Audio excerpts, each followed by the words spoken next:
কে খুশি কে বেজার ওইটা দেখার টাইম নাই, কথা বলেন ঠিক কিনা? যুগে যুগে নবী রাসূলেরা দাওয়াতি কাজ করেছেন, তাদের দাওয়াতি কাজেও কাফের বেঈমানরা বাধার পাঁচিরি তৈরি করে দিয়েছিলেন। এরপরে আল্লাহর পয়গম্বরেরা শত বাধার পাঁচিরিকে ভেঙে আল্লাহর জমিনে আল্লাহর পথে মানুষকে দাওয়াত দিয়েছেন, কথা বলেন ঠিক কিনা?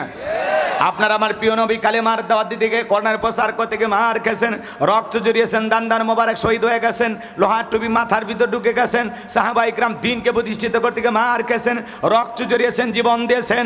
ও বাংলার মুসলমান, 1971 সালে এদেশের মাটির জন্য, এদেশের স্বাধীনতার জন্য আপনার আমার পূর্বপুরুষেরা যদি রক্ত দিতে পারেন, জীবন দিতে পারেন, প্রয়োজন যদি হয় আল্লাহর জমিনে আল্লাহর দ্বীনকে প্রতিষ্ঠিত করতে গিয়ে, কোরআনের সমাজ কায়েম করতে গিয়ে নবীদের মতো সাহাবা ইকরামদের মতো বুকের তাজা রক্ত দিতে হয়, কারা কারা দিতে রাজি? দুই হাত তুলে আল্লাহকে দেখান।